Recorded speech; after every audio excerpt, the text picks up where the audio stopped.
आप देख रहे हैं सत्यहिंदी.com।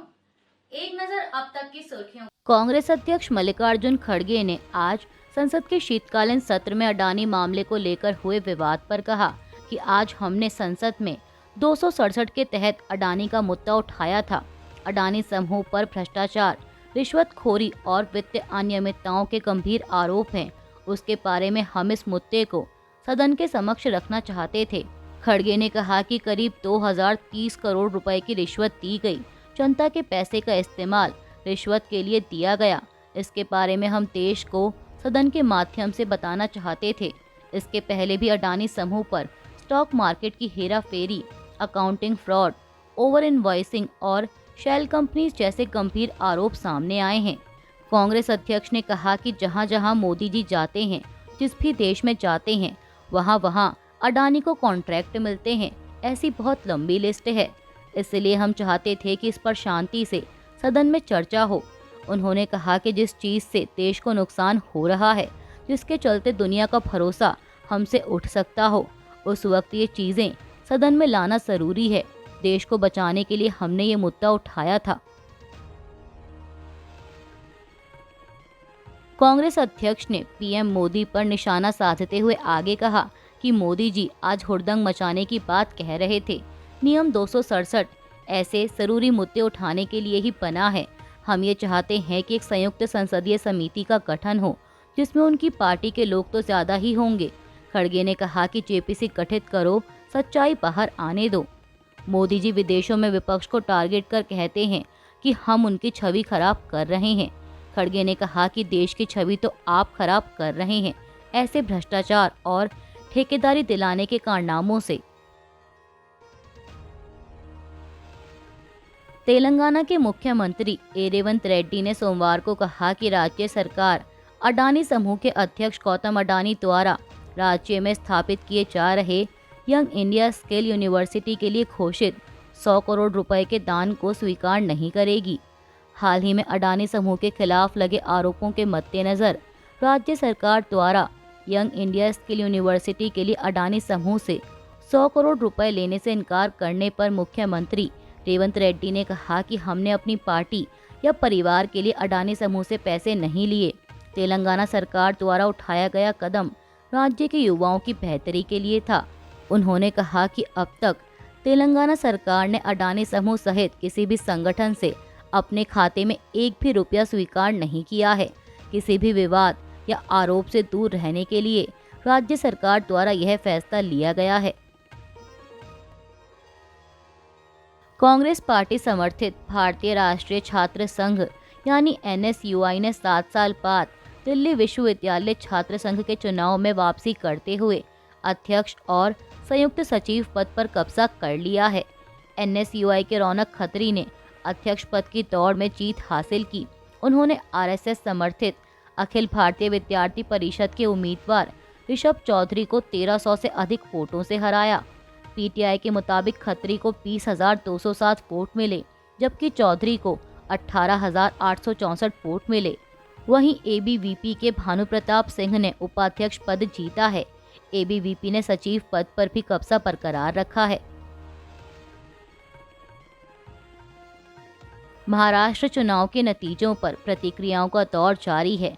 इसी कड़ी में एनसीपी शरद पवार गुट के नेता रोहित पवार ने कहा कि नेताओं की तो बात ही छोड़िए, अगर आप किसी आम आदमी से जाकर पूछेंगे तो वो आपको बताएंगे कि एक अप्रत्याशित परिणाम है और वो इसे स्वीकार नहीं करते हैं। जब 2014 में पीएम मोदी जीते थे तो पूरे देश में जश्न का माहौल था, लेकिन अब ऐसा कोई जश्न नहीं है। वहीं कांग्रेस नेता विजय वडेट्टीवार ने कहा कि हम बैलेट पर जीते, हम 165 से 170 सीटों पर आगे चल रहे थे, लेकिन जब ईवीएम की गिनती शुरू हुई तो हम पीछे रहने लगे। हम लोगों से फीडबैक ले रहे हैं। हर कोई कह रहा है कि उन्हें महायुति की जीत पसंद नहीं आ रही। यह लोगों की भावना है। लोग कह रहे हैं कि ईवीएम ने उन्हें जिताया। मुझे लगता है कि हमें इस बारे में गंभीरता से सोचना चाहिए और भविष्य में आवश्यक कदम उठाने चाहिए। मणिपुर से राज्यसभा सदस्य लिशेम्बा सनाजा ओबा ने मिजोरम के सांसद केवल लाल पेना पर निशाना साधा है। दरअसल मिजोरम के सांसद ने जातीय संघर्ष को समाप्त करने के लिए मैतई और कुकी जोस के लिए अलग प्रशासनिक इकाइयों की वकालत की थी। अब इस पर मणिपुर के राज्यसभा सांसद ने रविवार को कहा कि उन्हें सीमा पार नहीं करनी चाहिए और हस्तक्षेप बंद करना चाहिए।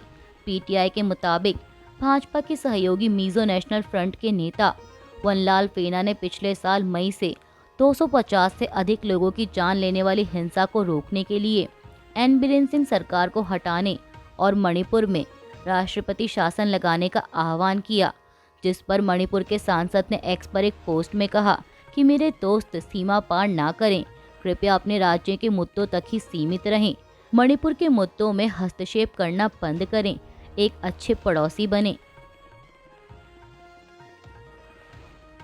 महाराष्ट्र के पूर्व मंत्री और उद्धव ठाकरे के बेटे आदित्य ठाकरे को सोमवार को मुंबई में हुई पार्टी विधायकों की बैठक में शिवसेना यूबीटी विधायक दल का नेता चुना गया है।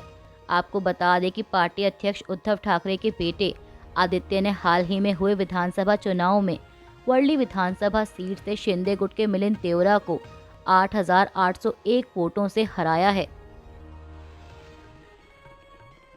ओडिशा के मुख्यमंत्री मोहन चरण मांझी ने रविवार को राज्य की वित्तीय सहायता योजना सुभद्रा योजना के तहत 20 लाख महिलाओं के लिए धन का वितरण शुरू किया। पीटीआई की रिपोर्ट के मुताबिक अब तक 80 लाख महिलाओं को योजना की पहली किस्त के रूप में 5,000 रुपए चरणबद्ध तरीके से मिल चुके हैं। नवीनतम वितरण इसका तीसरा चरण था और मुख्यमंत्री मांझी ने सुंदरगढ़ जिले में आयोजित एक समारोह में इसकी शुरुआत की। संसद के शीतकालीन सत्र में पहले ही दिन इतना जोरदार हंगामा देखने को मिला कि लोकसभा को स्थगित करना पड़ा। संसद का शीतकालीन सत्र सोमवार 25 नवंबर 2024 से शुरू हो गया है। आपको बता दें कि 20 दिसंबर तक चलने वाले इस सत्र में 5 नए विधेयक पेश होंगे, जबकि वक्फ संशोधन समेत 11 अन्य विधेयकों को चर्चा के लिए लिस्ट किया गया है। सरकार इन विधेयकों को इसी सत्र में पास कराने की कोशिश में है, लेकिन विपक्ष कुछ मुद्दों पर आक्रामक है और उससे पूरा सत्र हंगामेदार रह सकता है। अब बात रही हंगामे की, तो यह सेशन कितना हंगामेदार रह सकता है इसका अंदाजा पहले दिन ही देखने को मिला, जब अडानी रिश्वत और संभल हिंसा मुद्दे पर चर्चा के लिए कांग्रेस और समाजवादी पार्टी ने जोरदार हंगामा किया। इसके बाद सदन की कार्यवाही कल तक के लिए स्थगित कर दी गई। अब बुधवार यानी 27 नवंबर को कार्यवाही शुरू होगी, क्योंकि 26 नवंबर को संविधान को अपनाने की 75वीं वर्षगांठ आयोजित की जा रही है। उत्तर प्रदेश के संभल जिले में शाही जामा मस्जिद के सर्वे के दौरान हुई हिंसा में अब तक 4 लोगों की मौत हो गई है। ये जानकारी मुरादाबाद के डीआईजी अधिकारी मुनिराज द्वारा दी गई। दरअसल जब डीआईजी से सवाल किया गया कि 5 लोगों की मौत हुई है, तो उन्होंने समाचार एजेंसी पीटीआई से कहा कि ऐसा नहीं है। कल हमने 3 का पोस्टमार्टम करवाया, 3 का दफन हो चुका है और आज ही एक की मुरादाबाद में इलाज के दौरान मृत्यु हुई है। अभी उसका पोस्टमार्टम नहीं हुआ। मृत्यु का कारण तो पोस्टमार्टम के बाद ही पता चलेगा और 5वें के बारे में कोई पुष्टि नहीं हुई है। डीआईजी ने शांति की अपील करते हुए कहा कि इस मामले में निष्पक्ष जांच होगी। मैंने लोगों से बात की तो उन्होंने कहा कि कोई दिक्कत नहीं है। उत्तर प्रदेश के संभल जिले में शाही जामा मस्जिद के सर्वे के दौरान हुई हिंसा पर एआईएमआईएम प्रमुख असदुद्दीन ओवैसी ने सरकार और प्रशासन पर सवाल उठाए हैं। सोमवार को संसद के बाहर ओवैसी ने कहा कि संभल की मस्जिद कोई 50 या 100 साल पुरानी मस्जिद नहीं है, बल्कि 200 से 250 साल पुरानी मस्जिद है। कोर्ट ने बिना मस्जिद के जिम्मेदारों को सुने आदेश पास कर दिया, जो कि गलत है। ओवैसी ने आगे कहा कि सर्वे करने आने वाले लोगों को उकसाने वाले नारे लगा रहे थे, जिसका वीडियो भी है। वहां पर जो हिंसा हुई है, जिसमें 3 मुसलमानों को गोली लगी है और उनकी मौत हुई है, मैं इसकी निंदा करता हूं। ये फायरिंग नहीं बल्कि मर्डर है। जिस दिन कोर्ट में सुनवाई होती है उसी दिन आदेश पास हो जाता है। 1948 में बाबरी मस्जिद में भी यही हुआ था। उन्होंने कहा कि जो भी अधिकारी इसमें संलिप्त हैं उन्हें सस्पेंड करना चाहिए। एक हाई कोर्ट के मौजूदा जज से इसकी जांच करवाई जानी चाहिए। ये सरासर गलत है। संभल में जुल्म हो रहा है। समाजवादी पार्टी प्रमुख अखिलेश यादव ने सोमवार को आरोप लगाया कि यूपी सरकार ने संभल में दंगा करवाया है और मांग की कि मौतों के लिए जिम्मेदार पुलिस और प्रशासन के लोगों को निलंबित किया जाए और उनके खिलाफ हत्या का मामला दर्ज किया जाए। पीटीआई की एक रिपोर्ट के मुताबिक संभल हिंसा मामले में पुलिस द्वारा 7 एफआईआर दर्ज किए जाने और सपा सांसद जिया उर रहमान पर्क और स्थानीय सपा विधायक इकबाल महमूद के बेटे सोहेल इकबाल को आरोपी बनाए जाने के बाद अखिलेश की यह टिप्पणी आई है। अखिलेश यादव ने कहा कि यह घटना दुर्भाग्यपूर्ण है। हमारे सांसद जिया उर रहमान पर्क संभल में नहीं थे, इसके बावजूद उनके खिलाफ एफआईआर दर्ज की गई। अखिलेश यादव के अनुसार योगी आदित्यनाथ के नेतृत्व वाली सरकार ने उपचुनाव में गड़बड़ी की, वोट लूटे और इसे छिपाने के लिए संभल में उपद्रव करवाया।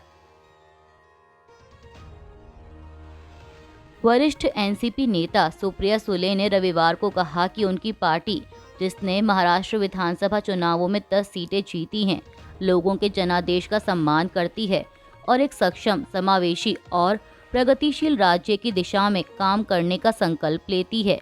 एक्स पर एक बयान में बारामती से सांसद सुले ने अपनी पार्टी के पुनर्निर्माण का वादा किया और कहा कि यह अपने निराशाजनक प्रदर्शन के बावजूद दृढ़ संकल्प के साथ आगे बढ़ेगी। उन्होंने कहा कि हम विधानसभा चुनावों में लोगों के फैसले का सम्मान करते हैं और विनम्रता पूर्वक स्वीकार करते हैं। यह परिणाम गहन चिंतन और नवीनीकरण का क्षण है। हम आत्मनिरीक्षण करेंगे, सीखेंगे और ईमानदारी, कड़ी मेहनत और उन मूल्यों के प्रति अडिग प्रतिबद्धता के साथ पुनर्निर्माण करेंगे जिनके लिए हम खड़े हैं। बॉर्डर गावस्कर सीरीज के पहले टेस्ट मैच में भारतीय क्रिकेट टीम ने ऑस्ट्रेलिया को हरा दिया है। भारत ने पर्थ में खेले गए मैच की पहली पारी में 150 रन बनाए थे, जिसके जवाब में ऑस्ट्रेलिया सिर्फ 104 ही रन बना सकी। वहीं भारत ने दूसरी पारी 487 रन बनाकर घोषित की थी। इसके बाद 534 रन के लक्ष्य का पीछा करने उतरी ऑस्ट्रेलिया की टीम 238 रन ही बना सकी और भारत ने 295 रनों से जीत दर्ज की। अभी के लिए बस इतना ही। बाकी की खबरों के लिए जुड़े रहिए सत्य हिंदी.com के साथ।